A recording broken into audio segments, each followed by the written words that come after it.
Hello traders, welcome back to your YouTube channel Trading Master. My name is Roshan Pandey. Today's our topic is income statement. आज हम income statement के बारे में बात करने वाले हैं। बैलेंस शीट के ऊपर हमने पहले ही बात कर ली है। जिन्होंने वीडियो नहीं देखी प्लीज जाके उनको उस वीडियो को कंप्लीट करें कि हम line by line video coverage करने की कोशिश कर रहे हैं ताकि आपको हर एक चीज समझ में आए। तो ये सब चीजें हम क्यों पढ़ रहे हैं मैं फिर से एक बार दोहरा देता हूं। The company make 3 types of financial statement, जो 3 टाइप्स से फाइनेंशियल स्टेटमेंट बताती है अपनी परफॉर्मेंस बताने के लिए। तो अगर आपको स्टॉक में इन्वेस्ट करना है लॉन्ग टर्म के लिए तो आप कंपनी की परफॉर्मेंस देखोगे कि कंपनी कैसी चल रही है। आप ऐसे इतना बड़ा आप जो भी आपकी कमाई होगी आप नहीं लगा दोगे। तो इसके लिए आपको जो चीजें जाननी रहती है, बैलेंस शीट, इनकम स्टेटमेंट और कैश फ्लो स्टेटमेंट, इन सब में कंपनी की डिटेल्स लिखी रहती हैं, उन सबको आपको पढ़ना जरूरी है। तो बैलेंस शीट ने हमने कंप्लीट कर लिया और हम इनकम स्टेटमेंट के बारे में आज हम पढ़ने वाले हैं। तो बढ़ते हैं हम अपने अगले पेज की तरफ। तो हम आगे अपने अगले पेज की तरफ जहां पर हमको पढ़ना है व्हाट इज इनकम स्टेटमेंट, जहां पर हम पढ़ेंगे why it is called income statement, हम इसको इनकम स्टेटमेंट क्यों कहते हैं, and what information it has about the company, इसके पास कंपनी की ऐसी कौन सी जानकारी है जो हमको जानना जरूरी है और जिससे हम पता कर सकते हैं कि ये स्टॉक अच्छा है या बुरा है। तो हम अपने अगले पेज की तरफ चलते हैं जहां मैं पूरी डिटेल से मैंने इसका टॉपिक लिख रखा है, यहाँ आपको समझ में आ जाएगा। तो हम आ चुके हैं अपने अगले पेज पे जहां पर मैंने डिटेल से हर एक चीज इसकी डिफिनीशन द्वारा समझाने की कोशिश की है। इसकी डिफिनीशन पढ़ते हैं। इनकम स्टेटमेंट दैट रिपोर्ट्स, जो कहता है कि कंपनी की financial performance over a specific accounting period, मतलब एक पीरियड के एक टाइम पे उसकी फाइनेंशियल परफॉर्मेंस कैसी है। फाइनेंशियल परफॉर्मेंस मतलब वो कंपनी कैसा परफॉर्म कर रही है, कंपनी फायदे में है कि कंपनी घाटे में है। जो भी वो परफॉर्मेंस होगी कंपनी की वही है उसकी इनकम स्टेटमेंट। जैसे उसके नाम में ही आ रहा है इनकम, मतलब क्यों जो भी है वो फायदा कर रही है, लॉस कर रही है, वही एक टाइम पे, एक पीरियड टाइम पे वो डिटेल्स हम जो उसको निकालते हैं उसी को बोलते हैं इनकम स्टेटमेंट। यहां पर लिखा हुआ है, मैंने डायरेक्टली लिख दिया था आपको समझ में। Net income equal to total revenue plus gain minus total expense plus losses. Revenue क्या है, कंपनी ने जो सेल की, कंपनी ने जो सामान बनाया अब उसको बेचा तो उसको प्रॉफिट आ गया, है ना, तो प्रॉफिट आ गया।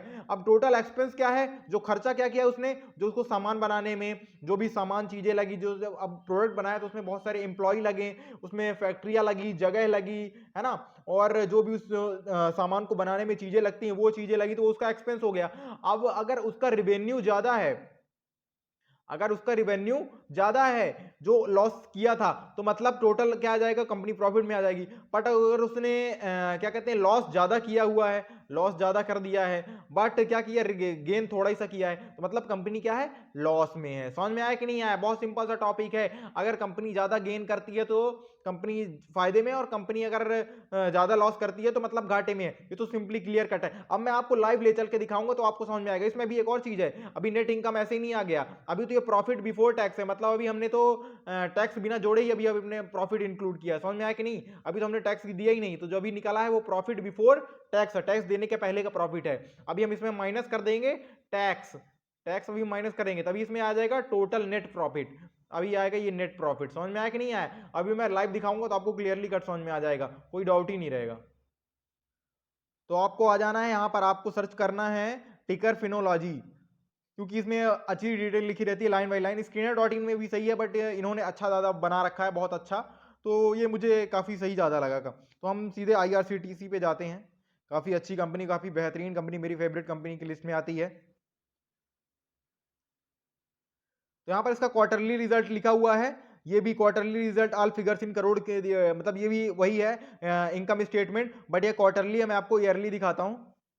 प्रॉफिट एंड लॉस यहाँ पर लिखा हुआ है, प्रॉफिट एंड लॉस वही जो डिटेल्स हैं, और ये ईयरली है, पूरा ईयरली वाइज ईयर है। तो हम सीधे मार्च 2021 की लिस्ट पे आ जाते हैं। यहाँ पर देखिए मार्च 2021 की लिस्ट पे हम ये सारी चीजें लिखी हुई। यहाँ पर मैं आपको एक एक चीज समझ के आता हूँ। यहाँ पर पहले पहला पॉइंट दिखा है कि नेट सेल, कंपनी ने सेल कितनी की है, मतलब सामान जो भी बनाया उसने उतना खर्चा तो कर दिया, ठीक है, बट उसने सेल कितनी की है, उसने 783 करोड़ रुपीस कमाए हैं, और उसमें खर्चा कितना किया है, 592। तो टोटल ऑपरेटिंग प्रॉफिट कितना आ गया, 783 में 592 माइनस करो, 190 आ गया। अब 190 में उसने अदर इनकम और अदर से कहीं से पैसे कमाए, वो 85 हो गए। और इंटरेस्ट उसने कितना दिया, अब ये 85 और जितना भी टोटल आया अभी इन दोनों को प्लस कर दो, इन दोनों को प्लस करने के बाद आपको माइनस कर देना ये वाला इंटरेस्ट, उसने इंटरेस्ट दे दिया। अब उसको करने के बाद जितना कैलकुलेशन आएगा डिप्रिसिएशन, उसने डिप्रिसिएशन में भी जो खर्चा आया, कंपनी खराब हो गई, कोई सामान खराब हो गया, डिप्रिसिएशन में ये कट गया।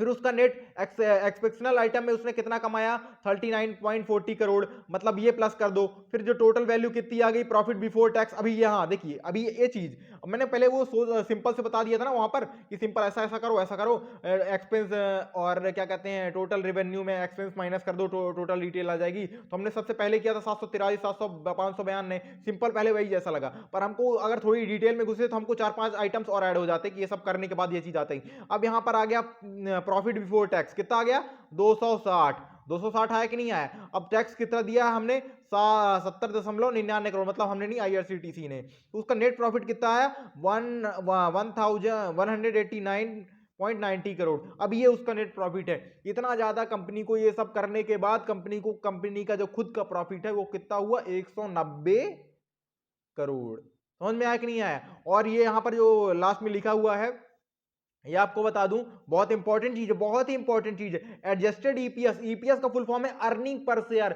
उन्होंने पर शेयर से कितना पैसा कमाया, पर शेयर से उन्होंने कमाया है 11.87 रुपीज, उन्होंने 12 रुपए लगभग पर शेयर से कमाए हैं। तो ये हमारे लिए जानना बहुत ज्यादा इंपॉर्टेंट हो जाता है जब हम किसी भी स्टॉक के ऊपर लॉन्ग टर्म इन्वेस्ट करते हैं, कि हमने जब हम 10 लाख से ऊपर 15 लाख जब हम बड़ी इन्वेस्टमेंट करते हैं तो हमको रिटर्न अच्छी उम्मीद करते हैं। अगर हमको रिटर्न उम्मीद नहीं करेंगे तो हम तो जाके फिक्स डिपॉजिट करा लेंगे। तो ये सब जानना हमारे लिए जरूरत बन जाता है। अगर आपको वीडियो अच्छा लगता है तो प्लीज लाइक कर दिया करिए, हमारे साथ जुड़ने के लिए सब्सक्राइब कर दिया करिए ऐसे वीडियो देखने के लिए, और अपने दोस्तों के साथ शेयर करिए हमारा चैनल, हमारी ग्रोथ कराइए और हम आपकी और मदद कर पाए। Thank you so much, love you, bye bye, मिलते हैं अगले वीडियो में।